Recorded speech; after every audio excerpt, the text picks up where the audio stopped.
أغاظهم أن كثيرا من الدنماركيين أعلنوا إسلامهم واتخذوا محمدا صلى الله عليه وسلم نبيا لهم، فباعتراف كل العالم الإسلام أكثر الأديان انتشارا في الأرض. الإسلام أكثر الأديان انتشارا في الأرض، ولا عجب، فهو فطرة الله التي فطر الناس عليها. أغاظهم أنه رغم حملتهم الشرسة على نساء المسلمين ونساء هذا البلد خاصة، أن نساءنا وفتياتنا يا بين الانحلال والفساد والضياع. أغاظهم أن الحجاب لبس حتى في بلادهم، فأعلنت فرنسا حربها ضد الحجاب. أما علم أولئك وعملاؤه أن نساءنا هن حفيدات خديجة وعائشة وسمية وأم عمارة، وأن نساءنا يبدين رسولهن بأرواحهن قبل الرجال. يقول النبي صلى الله عليه وسلم في يوم أحد، يوم أن انقلبت الموازين وفر من فر، ثبتت كوكبة مع النبي صلى الله عليه وسلم، من بينهم امرأة ضعيفة. ثبتت امرأة يا رجال. يقول النبي صلى الله عليه وسلم: التفت يا ابنة أم عمارة تدود عني، التفت يا اسرة أم عمارة تدود عني.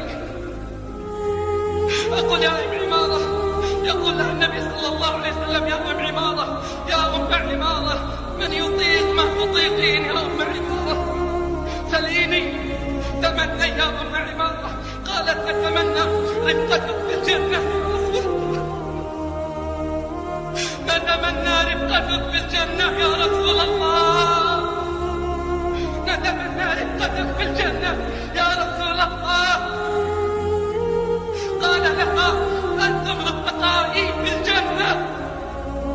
أبناء السادسة عشر اللذين خرجا يوم بدر بحثا عن أبي جهل، فلما صفت الصفوف يقول عبد الرحمن بن عوف: فإذا أنا بين صبية صغار فضاق صدري لأني أردت رجالا يحمون ظهري، فلما تكلم علمت أنهما من أرجل الرجال. قال: يا عم، أين أبو جهل؟ قلت: وماذا تريدان منه؟ قال: سمعنا أنه كان يسب النبي صلى الله عليه وسلم. قلت: فماذا تفعلان إن عرفتما؟ قلت: فماذا تفعلان إن عرفتما؟ قال بنبرة المحب الصادق الشجاع: والله إن رأينا لا يفارق سوادنا سواده، والله إن رأينا، والله لا يفارق سوادنا سواده، والله لا نجونا إن نجا. فلما ظهر له أنهما صادقين أخبرهما بمكانه، فانطلقا إليه كالسهم وخرقوا الصفوف وابتدروه بأسيافهما حتى ألقوه قتيلا، ورجعا للحبيب صلى الله عليه وسلم. وعن البشرى كل يقول: أنا قتلت عدو الله، فمن لأعداء الله اليوم؟ من لهم؟ وجريدة دنماركية خبيثة حكومية تعرض صورا كاريكاتيرية تصور فيها سيد ولد آدم بأبشع الصور، فتارة تصوره وهو يضع على رأسه قبعة فيها قنبلة، وتارة تصوره وهو يحمل خنجرا بين النساء، وتارة تصوره وهو يطارد النساء المصر، وفي أخرى يقول لأتباعه: ليس عندنا من الحور مزيد، وزادوا في وقاحتهم وصوروه على أنه ساجد وكلب على ظهره.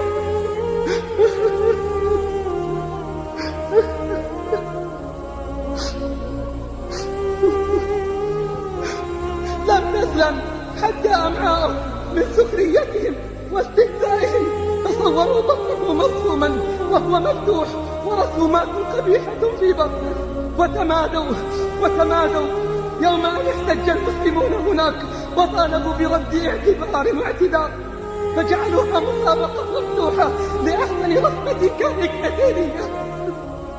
هم يسخرون ويستهزئون، ثم نتحدث نحن عن سماحة الإسلام.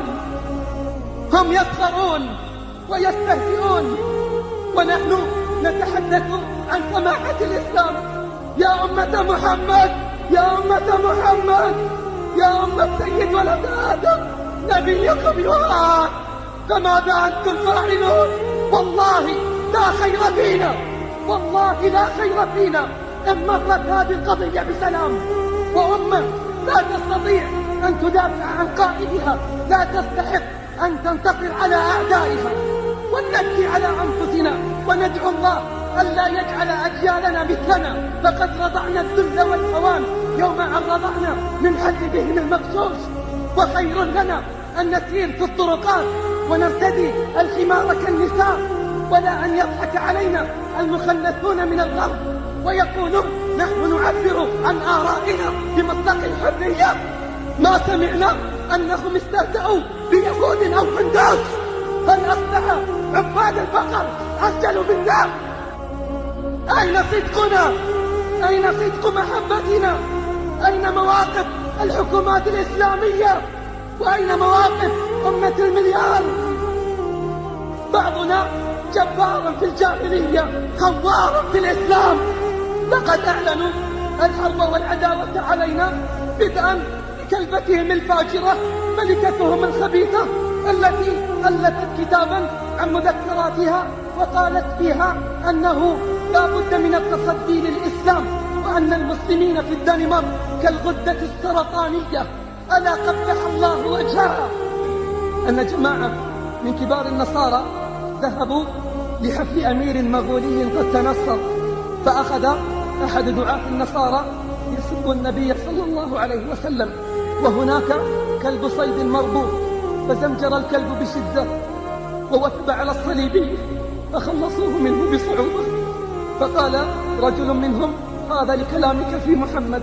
فقال الصليبي كلا، بل هذا الكلب عزيز النفس، رآني أشير فظن أني أريد أن أضربه، ثم عاد يسب النبي صلى الله عليه وسلم بوقاحة أشد مما كان.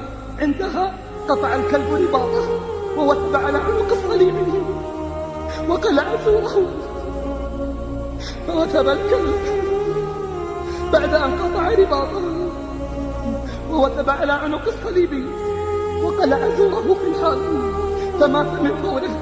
فأسلم نحو من 40,000 من الوفود. غارت وغضبت الكلاب غارت وغضبت الكلاب. أين غضبتنا؟ اشتاقت لك الجمادات والأشجار يا حبيب الله، فأين أشواقنا؟ كان صلى الله عليه وسلم دائما يقول لأصحابه اشتقت لإخواني اشتقت لإخواني فيقولون ألسنا إخوانك؟ قال بل أنتم أصحابي، أما إخواني فهم الذين آمنوا بي وصدقوا بي واتبعوني ولم يروني.